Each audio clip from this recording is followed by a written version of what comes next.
Tu es élève, étudiant, passionné par le domaine de l'entrepreneuriat. Tu as vraiment envie de travailler en entrepreneuriat dans un autre domaine, mais tu te poses la question de savoir comment gérer ses études en même temps travailler sur un autre domaine. Est-ce que c'est possible réellement d'avoir un business à côté de ses études? Si tu te poses toutes ces questions, alors cette vidéo elle est faite pour toi. Prenez un bloc de notes et surtout, restez jusqu'à la fin de cette vidéo. C'est parti.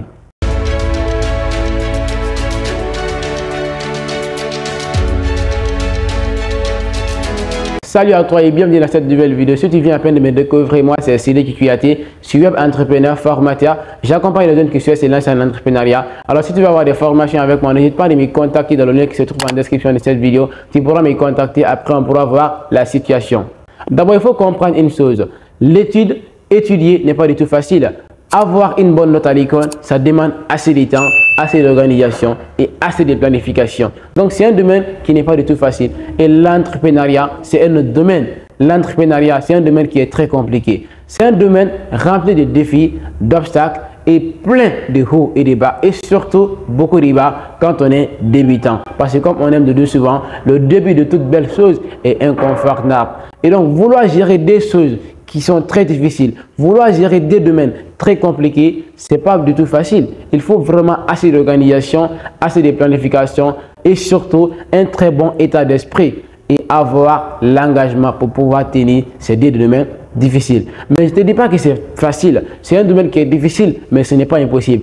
Alors ce que je vais te partager dans cette vidéo sont mes propres expériences que moi-même je pratique dans ma vie. Je suis toujours dans les études, mais également je travaille dans un autre domaine parallèle de mes études. Donc ces techniques-là, si vous appliquez dans votre vie, je vais te garantir que tu pourras non seulement travailler à l'école et être bien à l'école, mais également avoir des résultats dans ton domaine. Alors restez jusqu'à la fin parce que pour moi, la dernière partie, c'est la partie la plus importante de cette vidéo. Alors la première des choses à faire lorsque tu veux vraiment gérer les études et en même temps ton domaine, tu dois élaborer un emploi du temps dans chaque domaine. Ça veut dire quoi? Tu dois avoir un emploi du temps clair, précis, non seulement à l'école, mais également dans ton propre domaine.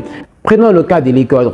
Lorsqu'on prend le cas des études, il faut comprendre que dans la semaine, on a principalement 6 jours, ce qui veut dire du lundi jusqu'au samedi, on a ces 6 jours-là pour étudier. Et pendant ces 6 jours-là, vous devez élaborer un emploi du temps conformément à ces 6 jours-là. Le lundi, tu dois avoir un travail à faire. Le mardi, le mercredi jusqu'au samedi, tu as un emploi du temps précis en fonction de ces 6 jours-là.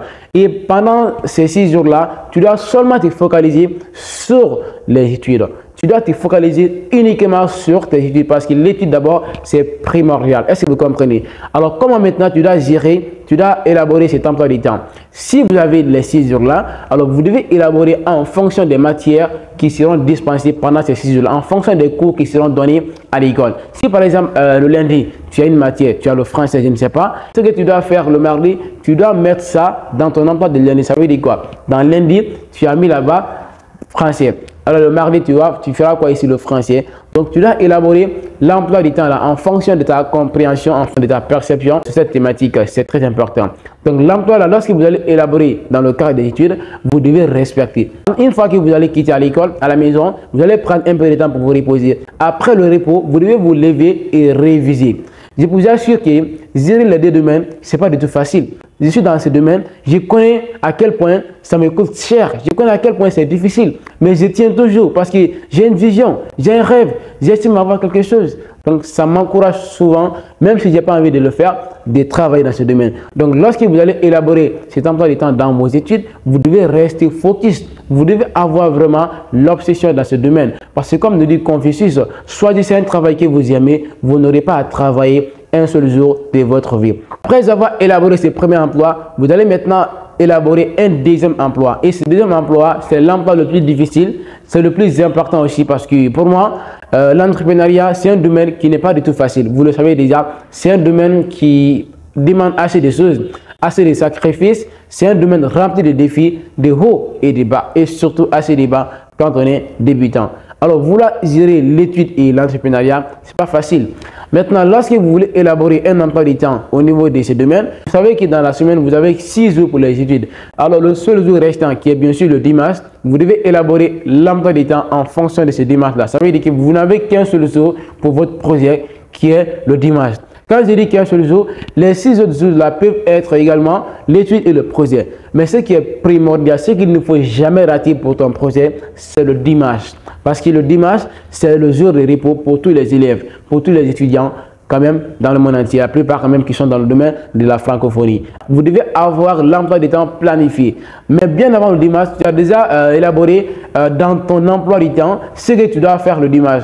Donc le dimanche, après avoir travaillé un petit peu le matin, après avoir prendre ta douche, un peu de tout, tu dois tout faire pour travailler dans ton domaine. Parce que l'emploi du temps que tu as élaboré le dimanche là, tu dois faire tout possible de ne jamais rater cet emploi du temps. Parce que quelles que soient les occupations, quelles que soient ce que tu peux avoir comme occupation, les travaux que tu auras le dimanche, il faut tout laisser. Il faut tout laisser en fonction de ta conviction, en fonction de ce que tu estimes avoir. Parce que dans la vie, il n'y a jamais de réalisation d'objectifs ou de rêves si on ne fait pas réellement des sacrifices.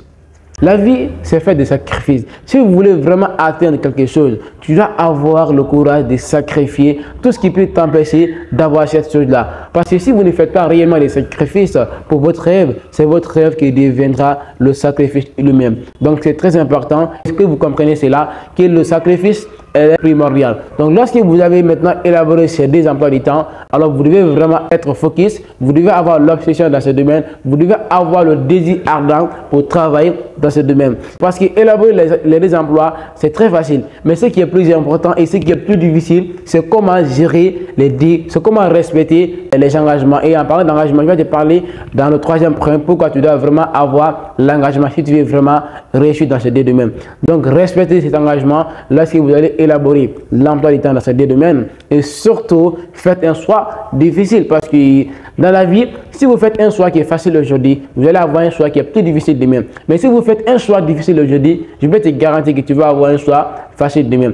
Et la deuxième maintenant des choses qu'il faut faire lorsque tu as maintenant élaboré un emploi du temps dans chaque domaine, tu dois utiliser la technique du malin. C'est quoi la technique du malin? Tu dois travailler dans l'ombre. Ça veut dire quoi? Il ne faut pas que quelqu'un chasse de ce que tu fais réellement. Il ne faudrait pas en parler à tes camarades d'école. Il ne faut pas en parler à tes amis qui sont dans le quartier. Parce que si tu as une vision, tu as un rêve, la plupart des gens qui sont autour de toi sont des gens qui vont vous empêcher d'atteindre ces rêves-là. Les gens qui sont autour de vous ne sont pas vos amis. Ils ne sont pas seulement que vos amis. Ils sont là, vous êtes ensemble, mais ils ont autre philosophie par rapport à ton rêve, par rapport à ce que toi tu as comme vision. Donc vous devez travailler dans l'ombre. Là, si vous quittez à l'école, faites le travail dans l'homme. Il ne faudrait pas qu'on sache ce que tu fais réellement. Travaille sur votre domaine. Faites preuve de discipline et surtout, n'oubliez pas d'utiliser la technique du malin parce que c'est ce qui est plus important. Et la 3e et dernière chose qu'il faut vraiment utiliser lorsque tu veux vraiment gérer les études et ton business, pour moi, c'est le plus important. Il s'agit bien de la preuve de discipline. Il faut faire preuve de discipline. Donc, il faut comprendre une chose. La discipline, elle est primordiale dans tous les domaines de cette vie. Lorsqu'on veut réaliser quelque chose, on doit faire la preuve de discipline. Parce que sans discipline, il n'y a jamais de réalisation d'objectifs. Une fois que tu as rempli le premier point, tu as maintenant élaboré un emploi du temps dans ces 2 domaines, tu as vraiment envie maintenant de réaliser ces 2, tu dois vraiment faire la preuve de discipline. Elle est primordiale parce que c'est facile d'élaborer un emploi du temps et en estimant avoir le résultat. Mais ce n'est pas du tout de cette manière. Lorsque vous avez maintenant ces 2 emplois du temps, vous devez avoir l'obsession pour les atteindre. Vous devez avoir le désir ardent pour vraiment réaliser ce que vous estimez avoir. Et pour avoir ce désir ardent, pour avoir vraiment la discipline, moi je vous conseille d'avoir un pourquoi. C'est pourquoi souvent ceux qui sont dans mon quartier, ceux qui sont auprès de moi savent, quand vous rentrez dans ma chambre, il y a des papiers un peu partout. Il y a des fiches affichées partout. Ce sont mes objectifs que j'estime avoir. Ce sont mes rêves. Et dans ces papiers-là, vous allez voir en bas, c'est mentionné mon pourquoi. Pourquoi je me lève pour faire ce travail-là aujourd'hui? Pourquoi je me lève pour aller à l'école? Pourquoi je me lève de faire des choses différentes des autres? Je travaille en fonction d'une vision. Alors, pourquoi vous aussi, vous voulez travailler dans les 2 domaines? Tu dois répondre à cette question dans les commentaires. Pourquoi tu veux vraiment travailler non seulement à l'école, mais également avoir un business à côté? Parce que quand tu n'as pas un pourquoi, tu ne vas pas tenir la motivation. Tu vas commencer comme la plupart des gens, mais vous allez abandonner au bout de 3 à 6 mois. Donc, c'est très important, lorsque vous avez maintenant rempli ces 2 premiers points, de respecter ce qu'on appelle vos engagements. Et pour avoir de discipline, il faut avoir un pourquoi qui est très profond, qui te pousse à aller de l'avant. Quand tu penses à cela, tu n'as même plus envie de rester au lit. Tu vas te lever, même si c'est 1h du matin, tu vas te réveiller pour travailler. Parce que dans la vie, tout est une question de sacrifice. Et donc, c'est tout pour cette vidéo. J'espère que ça vous a plu. Si c'est le cas, n'hésitez pas à me faire savoir dans les commentaires et surtout abonnez-vous à la chaîne si tu n'es pas encore abonné et surtout de partager cette vidéo dans un groupe proche pour aider également d'autres jeunes qui sont dans les études mais qui pensent que c'est impossible d'avoir un business à côté de ces études.